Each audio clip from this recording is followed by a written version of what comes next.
Jangan senyum-senyum saudara. Kasih keluarin lagi, masukkan lagi. Ini saudara sudah pernah diperiksa di pengadilan. Makanya saya bilang berdasarkan pasal 242, saudara memberikan keterangan palsu berbeda. Ini urusan jaksa nanti. Jadikan tersangka ini. Mohon izin yang mulia. Jangan seperti itu, Pak. Jangan lupa. Ini keterangan saudara. Saya tanya lagi, siapa yang dari saudara mulia? Saya tanya lagi. Siapa? Pak Sarmada. Yang mengerjakan di lapangan siapa? Jujur saudara. Siapa? Mujib. Selain dari Mujib siapa atasannya? Apakah namanya Ahmad Bayhaqi? Hati nurani kalian, camkan itu. Saya tidak butuh jaksa yang tidak bermoral. Yang saya butuhkan adalah jaksa yang berpintar, bermoral, dan berintegritas. Keluar kalau kalian tidak lakukan itu. Camkan apa yang saya katakan. Rasa keadilan tidak ada dalam buku, tidak ada dalam teks undang-undang, melainkan ada dalam hati nurani kalian. Camkan itu. Karena pertanyaan saya satu, ijazah asli ada di mana? Di Polda Metro Jaya. Dan tidak pernah ditunjukkan? Ditunjukkan oleh mereka tersangka, dan itu bahan materi kan? Iya, tapi tidak boleh disentuh, tidak boleh dipotret dan lain sebagainya. Ditunjukkan, itu pertanyaan kamu ditunjukkan kan? Takut sekali. Biasanya yakin. Bang Andi, Anda juga belum pernah melihat ijazah asli Pak Jokowi Kata kan? siapa? Saya mau tanya. Anda lihatnya di mana? Kata siapa saya mau tanya? Saya justru tanya. Kata siapa saya mau tanya? Saya justru tanya. Kata siapa saya mau tanya? Saya justru tanya. Nah, saya tidak mau mengatakan apakah saya melihat atau tidak. Yang jelas, dia. ya, Scan aslinya dari ketika mana saya dia melihat scan itu itu? saya bilang sudah paham. Tapi Anda lihat aslinya. Lihat. Oke? Anda lihat aslinya. Lihat. Di mana? Posisi di mana waktu itu pas lihat?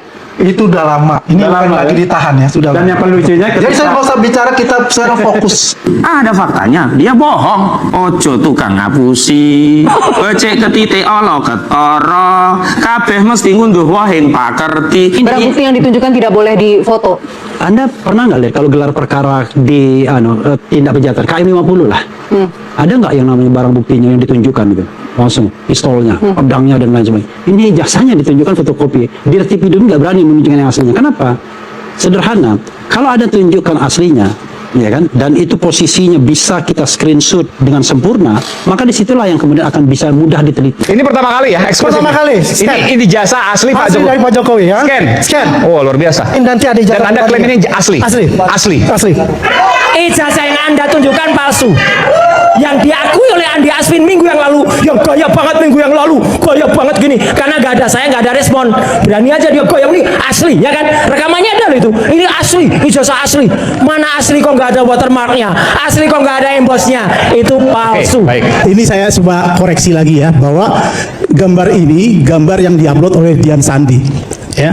Jadi Oh, ini yang Dian Sandi? ya, ini Bukan yang Bang Andi Aswan? nanti ya saya tunjukkan yang Bukan yang Bang Andi Bukan Aswan. scan ya, bukan scan asli ya. Tapi kan ini yang ditunjukkan tadi. Katanya scan asli. Yang mana nih Mas? begini, analisis Ini Dian Sandi. kita menggunakan analisis namanya algoritma Fata et al. Sebentar, kenapa yang dianalisis bukan punyanya Bang Andi Aswan? Kan katanya asli. Kenapa Iya, dari mana Dian katanya Sandi? asli? Ya, kembali lagi bersama saya di channel ini, teman-teman. Kita sudah melihat sebuah cuplikan video yang cukup menarik. Ini hakim, saya rasa ini cukup tegas, dan mungkin saja hakim seperti ini tidak mau basa-basi dalam mengungkapkan fakta-fakta dalam setiap kasus yang dia tangani. Kita melihat bahwa ketegasan seorang hakim ini perlu dalam menyelesaikan kasus-kasus seperti ijazah Jokowi, bahkan kasus-kasus seperti korupsi yang terjadi di negara ini. Hanyalah hakim seperti inilah yang mampu mengungkapkan kebenaran terkait dengan apapun persoalan, ya, terlebih kasus di setiap yang ada di negara Konoha ini. Nah, jadi teman-teman, bahwa kalau misalnya hakim selama ini tidak berani untuk memanggil, ya, seperti mantan Presiden Joko Widodo untuk mengungkapkan kasus ini sampai seterang-terangnya, bahkan hanya kita lihat bahwa nanti akan dilakukan pemanggilan, tapi tidak ada tindakan yang secara mendetail untuk melakukan langsung pemanggilan atau pemanggilan paksa terhadap hakim tersebut. Yang mestinya kalau misalnya hakimnya tegas dan berani untuk mengungkapkan fakta yang cukup menarik, tentu ini hal yang disegani oleh para koruptor dan para mafia-mafia yang kita lihat saat-saat ini, teman-teman.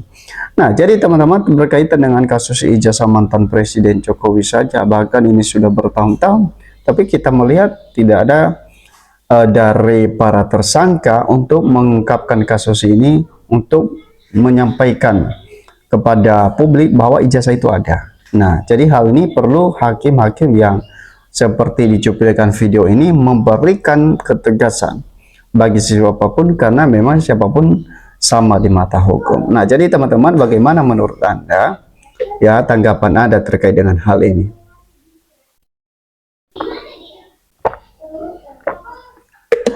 Coba kita melihat dalam setiap komentar netizen, sebenarnya bagaimana tanggapan mereka. Menyatakan bahwa Allah ya, mudah-mudahan semua hakim amanah seperti Pak Hakim yang ini. Ya, semoga Pak Hakim amanah dan dilindungi Allah. Bahkan mantap Pak Hakim, ya semoga jaksa jujur dilindungi dan menimpa orang yang berbohong. Ayo turun ke jalan untuk menuntut keadilan. Jangan hanya omong-omong. Kalau begitu sama dengan membiarkan kejoliman di depan mata. Sama si J ini tidak mau hadir di persidangan. Kegaduhan makin berlarut-larut dan tidak ada hentinya. Nah, jadi kalau misalnya seperti hakim ini menyatakan bahwa ya tidak gentar sedikit pun, ya kalau tidak datang di pengadilan maka dilakukan pemanggilan secara paksa. Ini baru hakim. Kalau misalnya hakimnya tidak tegas, bagaimana bisa terungkap kasus-kasus ya, contoh seperti kasus ijazah yang cukup ya berbelit-belit ya kata netizen, teman-teman. Bahkan dalam pembuktiannya pun kita melihat tidak ada satupun yang menunjukkan ya apakah itu asli atau palsu. Jadi publik pun ya, ikut kebingungan terkait dengan hal ini. Oke, Jokowi harus dijemput paksa, hakim harus tegas, jangan takut sama Jokowi. Ini baru Pak Hakim yang amanah, tugasnya tidak main-main ya, mantap, tegakkan keadilan. Nah, itu harus tegas, jangan mau dibodohi Jokowi. Ayo Bapak Jaksa, tunjukkan kebenaran dan kejujuran demi negara adil dan makmur. Ya, apalagi seperti kasus Sylvester Matutina ya, bahwa sudah ikrah ya, mestinya kejaksaan harus mengambil tindakan ya kepada Sylvester Matutina, seorang relawan Jokowi yang bahkan sudah bertahun-tahun tidak pernah dieksekusi, teman-teman. Ya, baru kita mengetahui setelah Roy Suryo mengungkapkan ini kepada publik. Ya, sebelumnya kita nggak tahu ya apakah Sylvester ini seorang tahanan atau buronan polisi. Ternyata setelah dijatuhin hukuman 1 tahun 5 bulan ya, kurang lebih begitu, namun Sylvester ini tidak pernah menjalani hukumannya ya sebagaimana yang diatur di dalam undang-undang atau hukumannya. Nah, apalagi yang masih belum dijatuhin hukuman, teman-teman ya, yang sudah dijatuhin hukuman saja kejaksaan masih ya kecolongan begitu ya, masih belum berani melakukan penangkapan, hanya katanya mau ditangkap, dan sampai detik ini itu masih belum ada kabar bahwa sudah dilakukan penahanan. Andi Azwan Termul ini yang asli penjilat Jokowi, ngotot, gak punya malu pikiran Andi, yang penting dapat uang. Ini baru penegakan hukum yang asli. Semangat Pak, tegakkan hukum yang jujur demi Allah. Kalau ya hakim semuanya kayak gini, Indonesia aman dari mafia hukum. Dengan hakim kayak gini diberi kesehatan.